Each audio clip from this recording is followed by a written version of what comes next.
Hello, beautiful souls. So, while I'm driving Laudo truck, which is going to be even louder because now it needs an oxygen sensor, and I gotta wait to get that until I have the dough to get it, which means my son's going to replace it when he has time, because thankfully he's willing to do that for me. So I wanted to talk about freedom and what freedom really is and only can ever be here is from the internal out. I get too distracted when I'm driving looking for an opening. But obviously, having said that, who wants to be controlled from the outside? Whether that is your emotional state or your physical state. And how much do you want that for yourself and others? And what I've found is people generally want, need, and desire to control you because they lack, or it's not even that they actually really lack. Like, I've had men, women, people say to me that they're gods and they think they're gods and demigods, but they're, like I've said before, their whole system is lack. It's like, so you're a vampire. Like, I don't get it. So, though I've been through it, literally. And the only lack that exists here truly is within the mind and what you've made agreements with as to what reality is going to be for you here. And I'm not saying, like, if you're sad or if you feel certain emotions, don't feel them. But I'm all for feeling them, yes, but pushing them in through the heart space. Not so that you get addicted to pain, but so that you can conquer and question what right does this pain have to exist within me, and then process it from the heart, from the fifth dimension, from the throne of God, which is you, your seat, the heart. And there's a reason why the heart is the throne, you know, and those who want to avoid that because they enjoy chaos or they enjoy sorrow and suffering, they need, as I've said before, because that's their paradigm, instead of causing that in others, they need to cause it in themselves to change, which is what the vampiric people I was with told me. But of course, like, everything they taught me was to brainwash me in order to get me to either off myself or join their cult, because that's what these people do. And when you don't, then there's a hit on you, and spiritual hit, because of course they don't want to get in trouble for really literally coming to your house.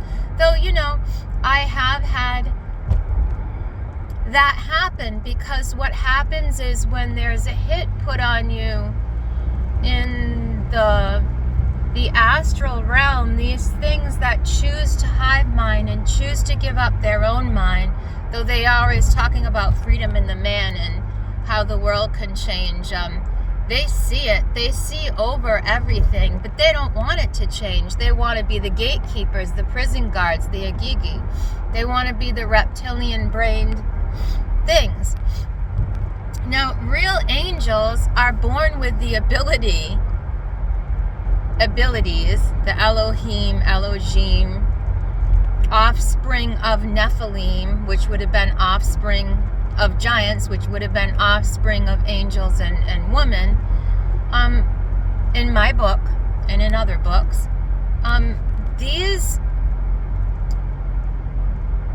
You're born with abilities.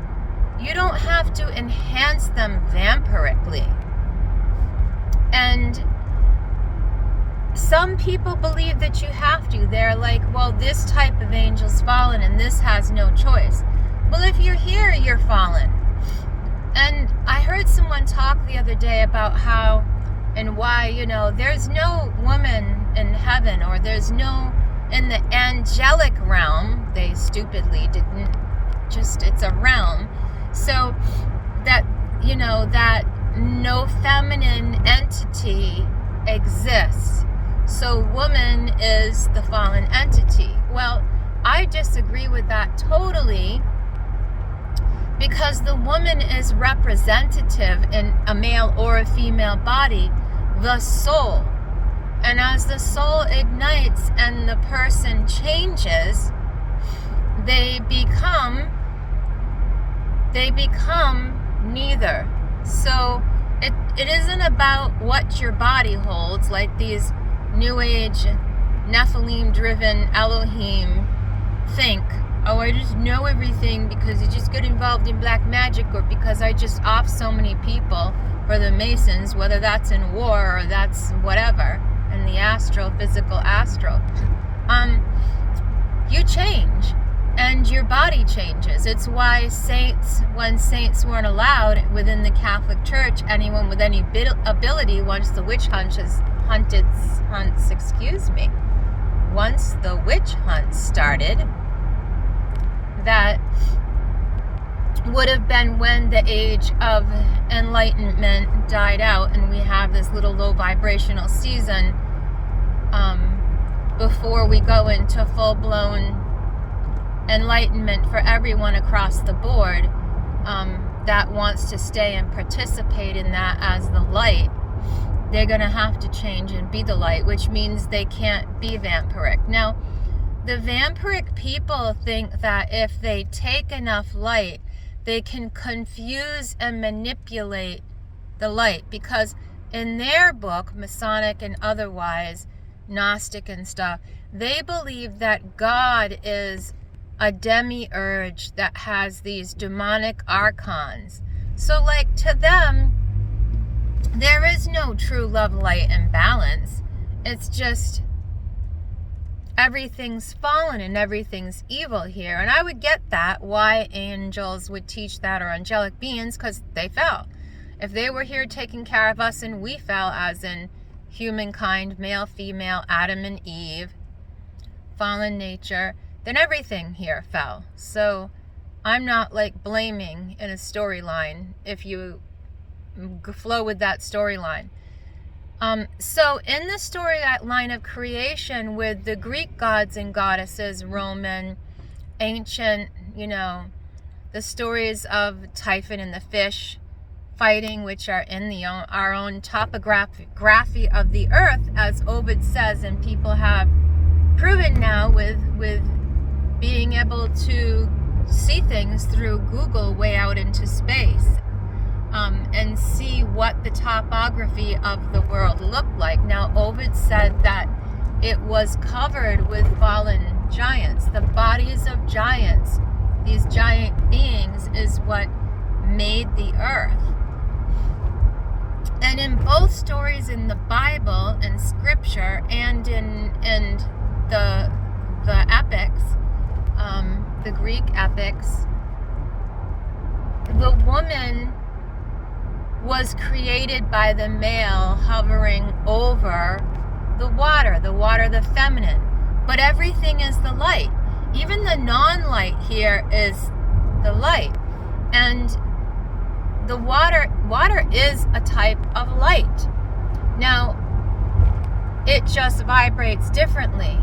And anything with a mass, with a body, with a material, or something that wants to put on material, the matter, some say that's outside the light, and I don't fully agree with that yet.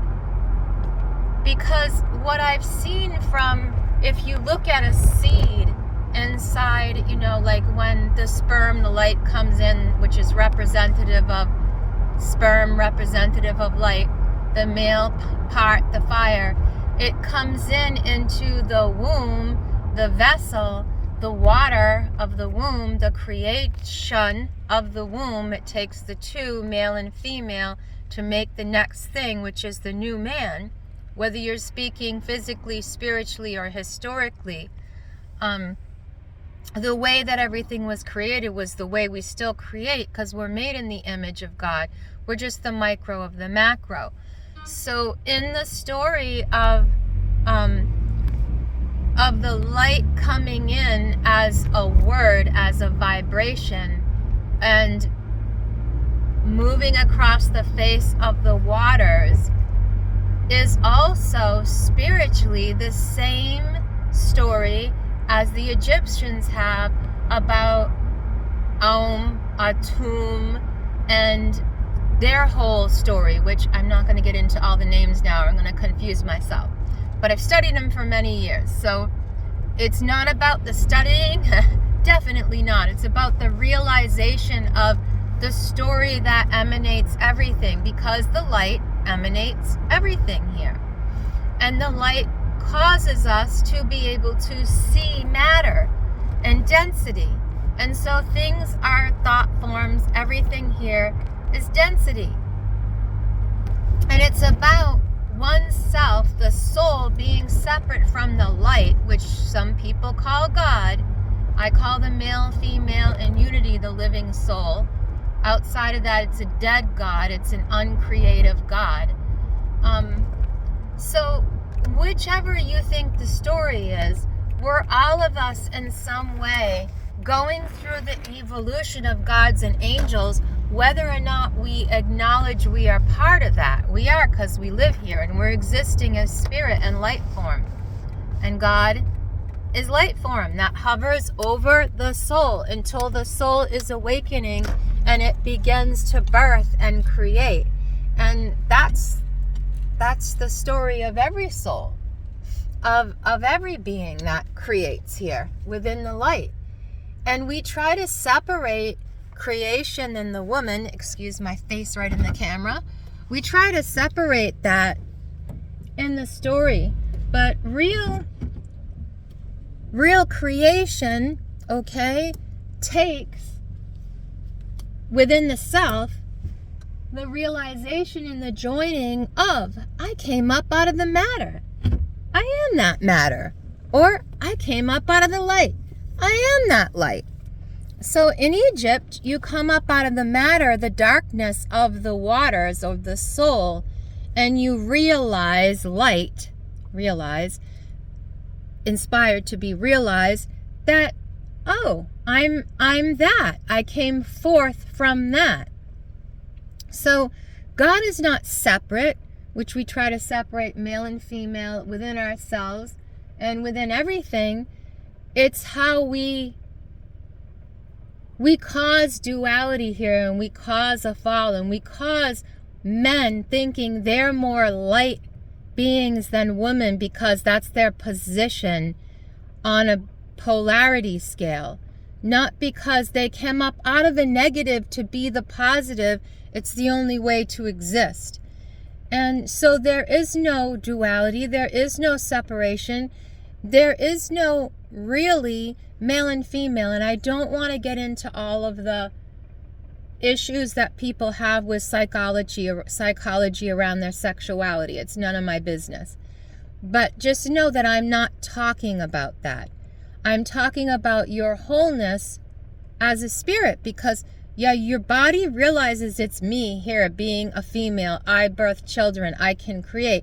But there's a creation above that, and that has to come from the light of God within the mind, seeing the soul as worthy and loving it, waking it so that it can birth something new and something beautiful that it can create here within this realm, knowing it's God with enlightenment in the mind. So, the dark is going to say there needs to be duality here, but there's too much of it. And with more and more light coming in, the consciousness and the way things are used are going to have to be changed. It's not about cloaking it more. It's about the non-duality part. And though they preach that and teach that in every school, light or dark, this or that, it's hidden in everything. I don't think there's really too many people that get it. They mouth it like, like Christian speakeasy, like the jibber jabber in the hood, like language, like babble. They babble, but they don't get what they're babbling about. They experience by trying to take, and force, and they think that taking the kingdom of heaven by force external is the truth of reality, and it's not. It's within you. Everything's within you. You're the well. You're the God. Thank you.